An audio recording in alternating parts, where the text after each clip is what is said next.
Okay,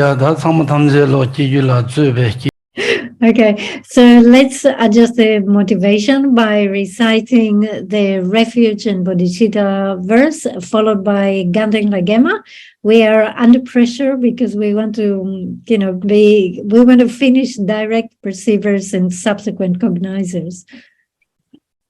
Last one. Okay, so we're looking at the sevenfold classification of consciousness and awareness. We have done direct perception, we have explained inference, and today Geshe would like to explain subsequent cognition. And it's very good to present subsequent cognition together with prime cognition. Now, these days we translate prime cognition as valid awareness, but prime cognition is, subsequent and prime are a very good like a pair of terms, and it makes sense that we present these two together. So actually, it's very good to present subsequent and prime cognition together, because once you have to understand the subsequent cognition, that actually enhances your understanding of what the other one is, the prime cognition. And this is why Geshe wanted to present them, the two together here as a pair.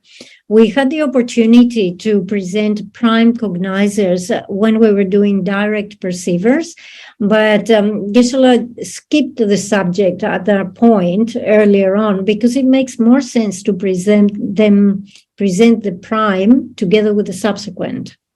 So often we discuss whether or not we realize an object, but you have to understand that the mind that realizes the object can be either one of these two things. Either it will be a subsequent cognizer or it will be a prime cognizer. So today we really want to see which is the one that occurs most, which is the one that we see more in terms of realizing objects.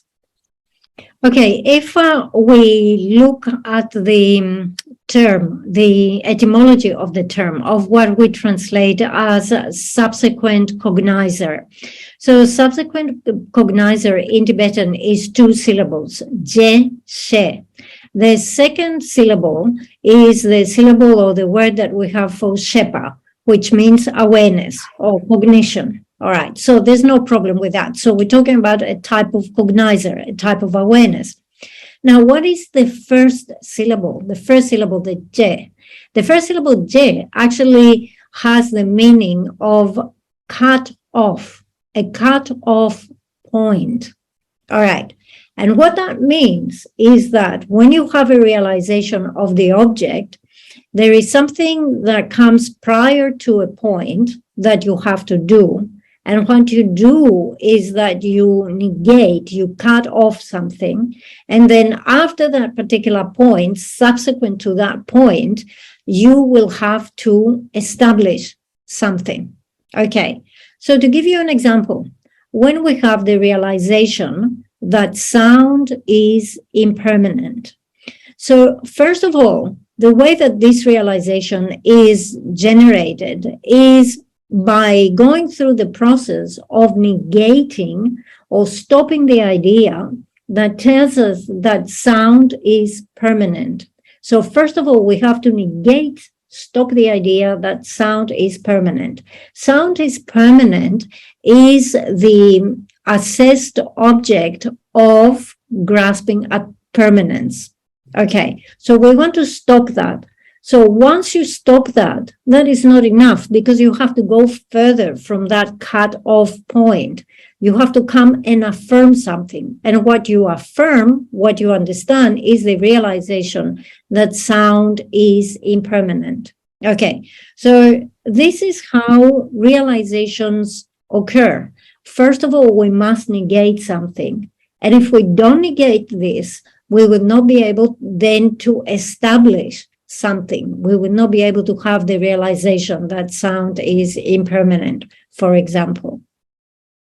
So this process of first negating, eliminating something, and then establishing something, as we say, this is the process that we have to follow for any type of awareness that realizes the object. We gave the example of the mind that realizes that sound is impermanent. Let's look at another object. You have awareness apprehending vase. So this is, let's say, it's a type of the direct perception, apprehending vase. How does it apprehend the vase? How does it realize the vase? This type of awareness, first of all, has to eliminate everything which is not vase. And by eliminating everything that it is not vase, it will then come to realize or establish from that cutoff point the vase, the actual vase. So this is the process that applies to every type of awareness that has a realization. These are just two examples. Okay, so what is then the difference between the prime cognizer and the subsequent cognizer? Because we say that they both realize their object, and they both realize their object through the same mechanism. First, they eliminate something, and having eliminated something, having negated something, they then establish something else. Why is it that one is called the prime? And what does it mean to be a prime? Whilst the other one is called the subsequent. So actually, in terms of the subsequent cognizer, if we look at the definition, which is at the bottom of page 84, you will see that it says that it is a type of awareness that realizes what has already been realized by the former prime cognizer inducing it. Okay, and that means that the prime cognizer is the one that comes first. The prime cognizer comes first. It has a realization, and that prime cognizer invites or induces the subsequent cognizer. What does the subsequent cognizer does? It realizes something that has already been realized previously by the prime cognizer. So the prime cognizer is the first one. The subsequent cognizer realizes something that has already been realized.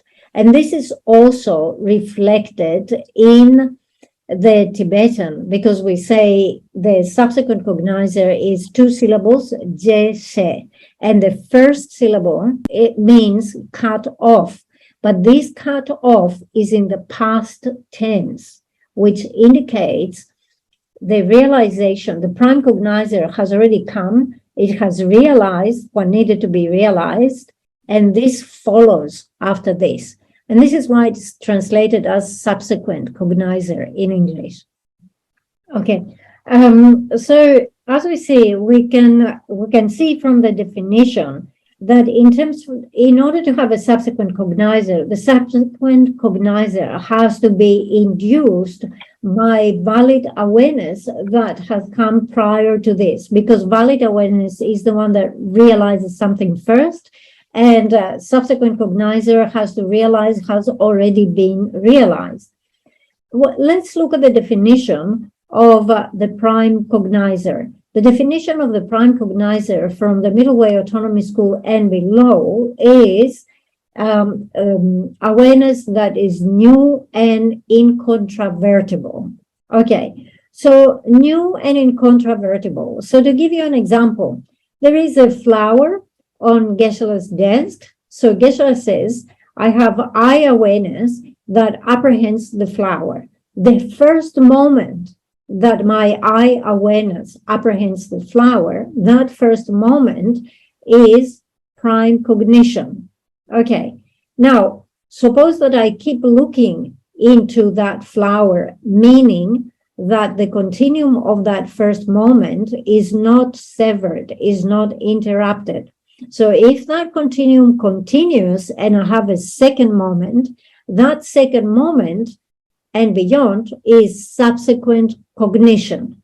So as long as you have the first moment is prime cognition. And if it continues, then from the second moment, you have subsequent cognition. So what happens now if the continuum is interrupted? Okay. So, you saw the flower yesterday, you had prime cognition, you had subsequent cognition, and you come back again today and you see the flower again. And then you start thinking, oh, this must be subsequent cognition because I have already realized the flower yesterday. It's the same flower. I've realized it. So this must be subsequent cognition. It's not, because now we have new stream, a new continuum. So today you will see it for the first time. And when you see it for the first time, the first moment will be prime cognition. And then it might continue to subsequent cognition. So we say that from the middle way autonomy school and below, the definition of what is prime cognition is new and incontrovertible. So prime cognition is described as this the first moment where you realize the object, and there is emphasis on this, and this is how we make the distinction between the prime and the subsequent, isn't it? Okay. However, the middle way consequent school gives a different definition for this term. They do not say that it is new. They say that it is incontrovertible with respect to its main object. Okay. So now, why is there a difference in the definition? Because the way that the middle way consequent school defines it, if you take away the new, then it means that both that thing that we translate as prime cognition and subsequent awareness, they actually fall in the same category. All right, because they're both incontrovertible with respect to the main object. And there is no, the point of being who is first, who comes second is not important. Okay, so the term pramanavartika, the text pramanavartika actually explains the etymology. So if we go into the Sanskrit text, the Sanskrit word for this term that we translate as prime cognition and so forth is pramana. Okay, so if we look at the first syllable pra can be translated in two ways. It can be translated as first, meaning new, or it can be translated as main, right, as the main object, the main. Okay, so you can see that the schools follow a different interpretation of the term pramana, and especially the pra, and some of the schools say that it is new and incontrovertible, whilst the middle way consequent school says it's incontrovertible with respect to its main object. So if you take away the new, then you can see that pramana, or this type of mind and subsequent awareness, actually they come in the same group. Okay, so here for prime cognition, there are three things that we need to understand. We have to understand that it is new, or it newly realizes something. It is incontrovertible, and it is a cognizer. I think in terms of the cognizer being awareness and so forth, we don't need to explain much. Also, in terms of the term that says new or newly, it indicates that it is the first time that you see that object, the first time that you have the realization of that object. Even in colloquial everyday language, we say, oh, today I saw something new, something I haven't seen before, or I saw that thing for the first time, isn't it? So there is something special about seeing it for the first time. So new means for the first time. You realize it, you see it for the first time. So this actually is a very important point to understand about valid awareness, prime cognition, prime awareness, that there is something new about it. You realize it for the first time. Now, we have the tendency to think that we're looking at the object day after day, and the object has not changed. So I saw the flower yesterday. I'm looking at the flower today, and I will look at the flower tomorrow, and I think it's the same flower. Nothing has changed. This is what runs into our mind. Like, it's the same flower. It hasn't changed. However, the flower, the object that you're observing, has changed. The flower that you saw yesterday has ceased, has stopped. And today, it is a new object. It is a new flower. And therefore, when you look at it today, you generate a prime awareness, prime eye awareness that is looking at a new object. It's not the same object. It's new viewing of a new object. So you have prime awareness, prime cognition. In India, we have Taj Mahal. And some people say, someone says, oh, do you want to go and see Taj Mahal? And they say, no, I have already seen Taj Mahal. I saw it a year ago, right? However, the Taj Mahal that you saw a year ago does not exist anymore. So it has changed quite a lot within the period of 1 year. So if you go and see it now, this time, you will be seeing the new object, the new Taj Mahal. And when you first see it, you will have prime awareness, seeing it for the first time. Do not think that this is subsequent awareness. From the time that you last saw the Taj Mahal until, let's say, today, that you're seeing it again, you have gone to sleep, you have woken up, you have gone for a walk, you have done, so many things, 365 days, right? You have done a lot of things, and therefore the continuum has been interrupted. You can only talk about subsequent awareness if the continuum remains uninterrupted. But here you have stopped seeing this object, isn't it? So actually what happens is that we go through the process of generating many prime awarenesses. Okay, we do that all the time. So, for example, you look at the flower, you have the first moment that is prime cognition, and then you keep looking at it for 5 minutes. So after the first moment, from the second moment onwards, because you have uninterrupted continuum, you can say that you have subsequent cognition. Okay, after 5 minutes, you're tired of looking at the flower, you have other things to do. And, you look at another object, you leave the room, then you come back.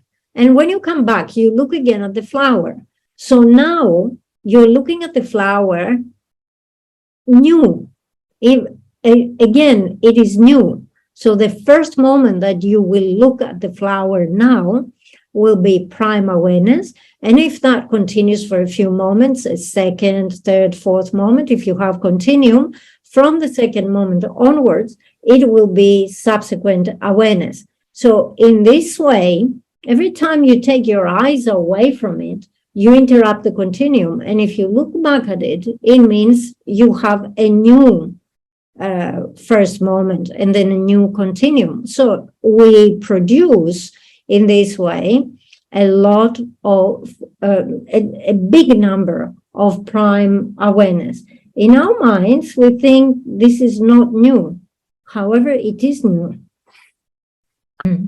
All right, so from the definition of the prime cognizer, we have definitely looked at the first part that talks about being new, that it newly realizes something. Okay, so hopefully we are clear about the meaning of new. What does it mean to be new? It means the first moment that you have the realization, you newly realize the object. Okay, the second part of the definition is this word that I keep mispronouncing, which is the incontrovertible. Okay, incontrovertible. Also, you can translate it as non-deceptive. Okay, So in terms of incontrovertible entities, we have three.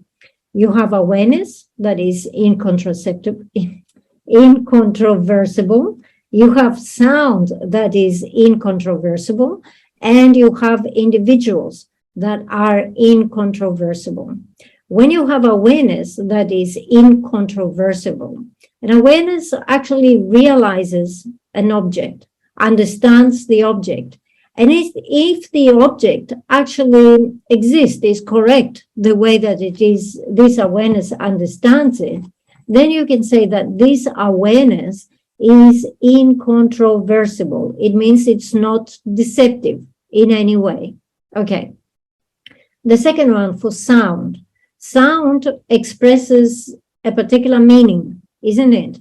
So if the meaning expressed by that sound, again, is authentic, is correct, then we say that this sound, or you could say this speech, is incontrovertible, meaning it is not deceptive in any way. So, for example, okay, to give you an example of what is deceptive, what is controversial, someone says, hey, there's a gold nugget behind the house, at the back of the house. So, of course, everybody wants to find some gold, and everybody rushes to the back of the house. Is the gold there or not? Because if there is no gold there, then the speech of that person was deceptive, right? It made everyone run to the back of the house thinking that there is gold there, whilst there was no gold. Or someone might say, oh, you know, back there, if you go around the corner, there's a big snake.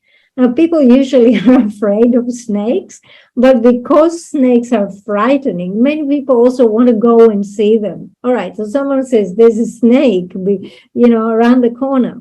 So everybody rushes to go there and see the snake. Is there in reality a snake there or not? Because if there is no snake, this speech or the words of that person were deceptive, right? So you understand deceptive, non-deceptive, controversial, incontrovertible.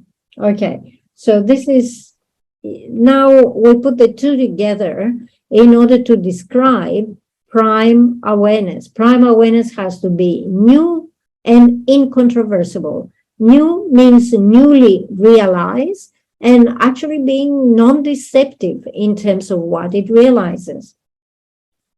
Okay, so in terms of prime awareness, we say that it is new and incontrovertible cognizer. In a sense, we don't need to use the term cognizer there. Cognizer means it is awareness, and we don't need to keep repeating awareness, awareness, awareness. I mean, we're dealing with different types of awareness, isn't it? So we know that we're talking about an awareness that newly realizes its object, and it is incontrovertible. Okay, so another interesting thing, we said this question, which one do we generate most? Like, which one do we have most of? Actually, because prime awareness is only the first moment, we have less of those first moments.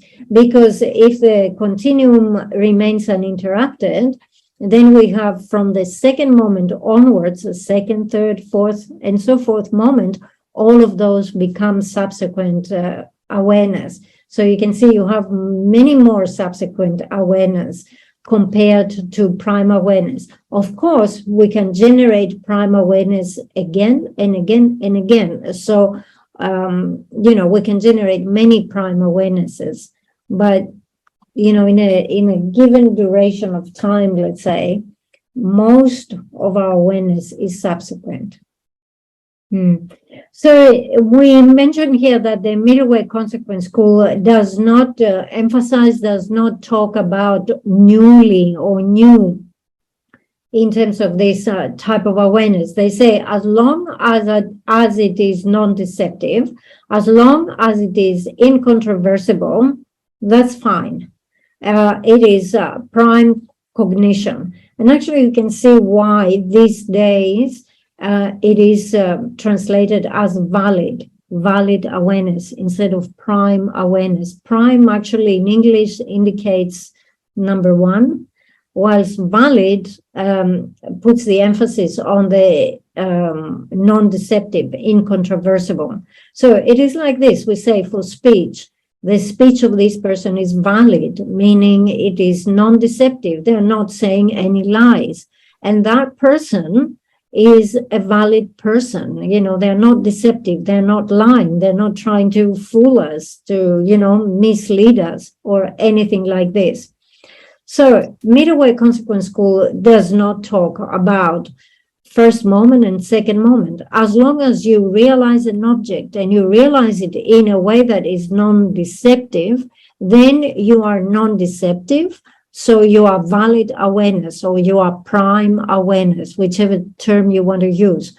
However, in order to have subsequent awareness only becomes subsequent if it is induced by valid or prime awareness that has come prior to it. So keep this in mind. For something to become subsequent is only from the second moment onwards. Okay. So Geshe was saying, sometimes you can see actually with this valid awareness that people generate, it makes it very difficult to definitely decide about things. We talk about incontrovertible awareness, it's valid, it's prime, and so forth. You would think that it makes it easy to decide, but this is not the case. To give you an example, beef. All right, there are some people who like to eat beef. And the people who like to eat beef, they say it's very good for you. And they have their own reasons. And actually, there are quite a lot of people who believe this. And the people who say this, actually, they understand that beef is good for you. So they have valid awareness and they have subsequent awareness, realizing that beef is good for you, is good for your health. And then there's the other group of people who do not like beef. And they say, do not eat beef. It rises your blood pressure. It makes you fat. It makes you stupid. Do not, whatever you do not eat any beef. So they have, you know, from their side, they also have some realization, some understanding, and they have the prime or the valid awareness. They have subsequent awareness. So what are we going to say now about beef? We have valid awareness that says it is good. We have valid awareness that says it is bad. But the same object cannot be good and bad at the same time. It's either good or it's either bad. So you can see it doesn't make it easier to definitely decide, make a decision. It's this or that. So we have a discussion here about what is good and what is bad, what is better and what is worse. So how are we going to decide this? It's actually very difficult to find a definite point and say this is good or this is bad. Actually, each individual will have their own criteria. Okay, they have their own reasons. And each one makes a decision on an individual basis. So those who say that, let's say, the beef is good or this thing is good, they have their own reasons for saying this. And again, those who say that that very thing is bad, they have their own criteria. And based on their criteria, their individual reasons, they classify this as bad. So even if we take another example of gold, almost everybody likes gold. So most people will tell you that it's very good. Gold is good. And there are people who say, I don't want gold anywhere near me. For the sake of gold, people kill and they do all sorts of other, despicable actions. I don't want any gold. Gold is very bad. So what is it? Is it good? Is it bad? How it's very hard to find a hard rule to decide. Another example we can give here is what is long and what is short, and who is going to decide. We only decide that something is long in comparison to something else. Something is described as being short by being compared on something else. So it is like this with all the values that we have. So there are individuals that, according to them, for their criteria, this is considered to be good. And for other people, for their criteria, sort of measuring again their criteria, that thing is classified as bad.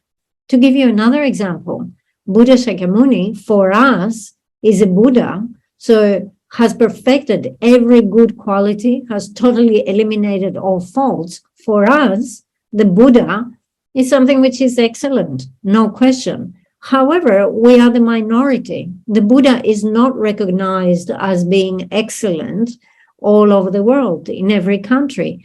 Actually, if we went into numbers, the majority of people would either have like a very neutral position about the Buddha, and definitely there will be a certain number of individuals who would think that the Buddha is not good. For us, it's very good, but not for them. So understand that this is how we have to live our lives, in society. Every person has their own criteria, and for some, this will be good, for some, it will be bad. So you can see how important is this reasoning of interdependence that is put forward by the middle way consequence school. It is actually a very, what they say, all phenomena are established through interdependence. And this reasoning of interdependence is praised as being the king of reasoning, meaning it's the best of reasoning. Actually, if you follow that principle in everyday life, no matter what happens in your life, no matter what activity you undertake, you can apply it. Actually, you can apply it in different ways. You can apply it in a way that makes you happy. You can apply it in a way that makes you unhappy. So, for example, you can compare yourself to others and you say, I am happy. I'm very fortunate. Actually, I have so much. Look at those people. They don't even have food to eat. And I have so much. I can eat anything I like. Look at this place in the world. They're having a war right now. And look at our country. We're totally peaceful. Everything, what's wrong? Everything is fine. So in comparison to them, I am so happy. Compare yourself to those who are worse than yourself, and you will find yourself at a state of happiness and peace, appreciating how much you have. Again, you can compare yourself to others, but this time you can choose to compare yourself to those who have more. Like, look how rich they are. They have everything. Look at their house. Look at their resources. And I have nothing. I have nothing. So now you put yourself down and you make yourself miserable. Or, compare our country to this other country that has this, that has that has the other. We are lacking everything. So there are two ways that you can apply this, the principle of interdependence. And one way can make you really miserable. The other way, it can make you happy and peaceful. Okay, so we have talked about prime or valid awareness. So there's quite a lot to say. We have not exhausted the subject, but we can stop here. Let's go back into the subsequent cognizer, because we say we're looking at them as a pair. So remember the part of the definition with the subsequent cognizer, that it is a type of a knower that realizes what has already been realized by a former prime cognizer inducing it. Okay, so from the definition, we understand that, first of all, we must have the prime cognizer. The prime cognizer realizes something, and it does this through this process of negating, first negating, and then establishing. And once the prime cognizer has done this realization, if the continuum is not severed, if the continuum remains, and we manage to get into the second moment and beyond, now we have realization. Now the realization of the object is the realization of something that has already been realized by the previous prime cognizer. But in this case now, because we're on the second moment, we are talking about subsequent cognition. All right. So for example, when you have direct perception, you can have the first moment, which is the prime, and then you can have subsequent cognition. So the important thing here for us to allow us to classify or to decide whether something is subsequent awareness or not is whether or not it has been induced by a previous prime awareness. If it is induced through the power of a previous prime awareness, then you say, okay, I can say with certainty that I have subsequent awareness. But if it is not induced through the power of a previous prime awareness, then you cannot classify it as a subsequent awareness. So we have given the example of looking at the flower. You come into the room and you look at the flower for the first time. The first moment is prime awareness. And then you look at it for a few moments. So from the second moment onwards, it becomes subsequent awareness. Okay, then you leave the room. You come back into the room for a second time. Now you look at the flower again. You are actually seeing a new flower, and you generate the mind, a new mind that realizes the flower. So when you come into the room for the second time, the first moment that you look at the flower has to be classified as prime awareness. It is prime awareness. It is not subsequent awareness, even though 5 minutes ago you realized the flower, right? But it has to be classified as a new awareness. It's the first moment, it's the new object. So you realize this object for the first time. And again, it can be followed by subsequent awareness. Okay, so don't confuse the subsequent with the prime, although we can generate a new set of prime and subsequent. Okay, so hopefully it is clear. But then when we look at this definition, that prime awareness is the one that is new and incontrovertible, and subsequent awareness is that which is induced by a prime awareness, realizing the object that prime awareness has already realized. Okay. Now let's look at the second moment of the Buddha's omniscience. Okay, so according to what we have been explaining here, since it is a second moment, and it is preceded by the first moment in the continuum of omniscience, definitely the first moment is prime awareness. No problem with that. And then we don't interrupt the continuum. We have an uninterrupted continuum, and the first moment is followed by a second moment. So according to this definition, this second moment now would have to be classified as subsequent awareness. The second moment of omniscience would have to be subsequent awareness. However, the second moment of omniscience of a Buddha is not classified as subsequent awareness. And the reason for that is because in subsequent awareness, we have conceptual thought. And in the mind of the Buddha, there is no conceptual thought. So what is wrong here? So is something wrong with the definition?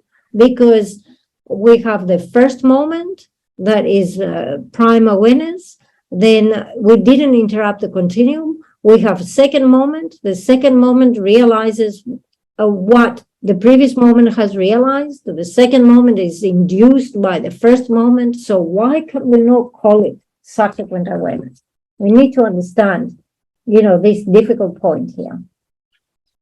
So, because of this point, there is actually, let's say, the other schools, they find fault in the position of the middle way consequence, and they say, how are you going to explain what is happening here with this second moment of omniscience of the Buddha?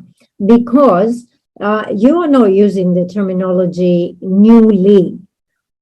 But actually, this is not the first moment. This is actually the second moment. And you cannot say that the second moment also newly recognizes or realizes, because it is only the first moment that does the newly, isn't it? So they say, how are you going to explain this? So the middle way consequence school says there is another way of understanding how to apply the term newly realizes. Newly realizes is a term that we can use to describe a mind that has the full power to realize on its own that particular object. And in the case of omniscience, every moment of the omniscience, of the omniscient awareness of the Buddha, every moment of that awareness has the full power to comprehend the object. Has the full power here, it means it does not rely on the power of the previous moment, because the way that the other schools describe subsequent awareness, they say that the second moment actually has to be induced, meaning it has to be projected through the power of the first moment. If you didn't, the first moment has all this great power and capacity, and then it induces, it invites sort of like the second moment. And if the first moment was not there, the second moment could not be. But according to the middle way consequence school, for the omniscience of the Buddha, each moment of that omniscience has the full power on its own to realize the object. It doesn't need to be introduced by the previous moment. Okay, so let's clarify and summarize here. Now, when in most, so now here we have to give some categories. In most cases of direct perception, most cases, all right? When you have the first moment where you realize the object, the first moment that you apprehend the object, this first moment will be prime awareness or valid awareness, whatever you want to call it. And if the continuum remains uninterrupted, then from the second, third, fourth moment and so forth, all of those are going to be subsequent awareness. All right. So for example, if you have eye awareness, that is direct perception, apprehending an object, the first moment will be prime awareness. And then if you keep looking at this object, second, third, fourth moment, all of them are going to be subsequent awareness. So we say this is the case for most direct perceptions that are sense direct perception. Because if we're talking about conceptual mind, then it is different. Because conception actually comes, and realization comes through the power of familiarity, through the power of meditation. Okay, to give you an example, in the direct perceivers, we have yogic direct perceiver, isn't it? In the case of yogic direct perceiver, okay, you could have the first moment that is valid awareness, you continue to meditate, you have second, third moment, there will be subsequent. The next day, you come back and you meditate again, and you meditate on the same subject. And here it is through the power of meditation, through the power of familiarity, you are thinking again about the same subject. So now, even the first moment of your next day's session is going to be considered subsequent awareness. It's not valid, it's subsequent, because it comes through the power of familiarity. Similarly, with memory, let's say I had a direct perception with my eyes. I saw my birthplace, and then I went away. And 3 years later, I'm sitting there and I'm remembering my birthplace. So the moment the memory starts, it is not considered to be valid, prime or valid awareness. it is considered to be subsequent because it is conception. All right. So for most of the direct perceptions, such as, for example, sense direct perception, the rule is first moment is prime, second moment and so forth will be subsequent. If you have yogic, if you interrupt the session and you come back, the first moment of the second session will be considered subsequent. If you have conception, not direct perception, if you interrupt and come back, first moment is subsequent. So you can see it's different with eye awareness, which is sense direct perception.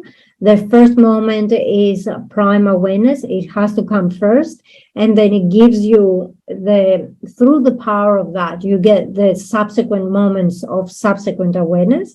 And when you look at the object the next day, you look at it with fresh eyes. That's the best way to say it. So you are going to have valid awareness followed by subsequent awareness. But in the case of memory, what happens is at an earlier time, you had sense direct perception. You had the first moment of sense direct perception, that was prime awareness, and that induced subsequent awareness. And now you rely on that subsequent awareness in order to generate the memory. So however moments of memory you have, they are considered to be subsequent awareness. All right, so we will conclude this class by just giving you the classification of subsequent cognizer, subsequent awareness. We have subsequent awareness that is a direct sense perceiver. We have subsequent cognizer that is mental direct perceiver, subsequent cognizer that is yogic direct perceiver, and subsequent cognizer that is self-knowing direct perceiver.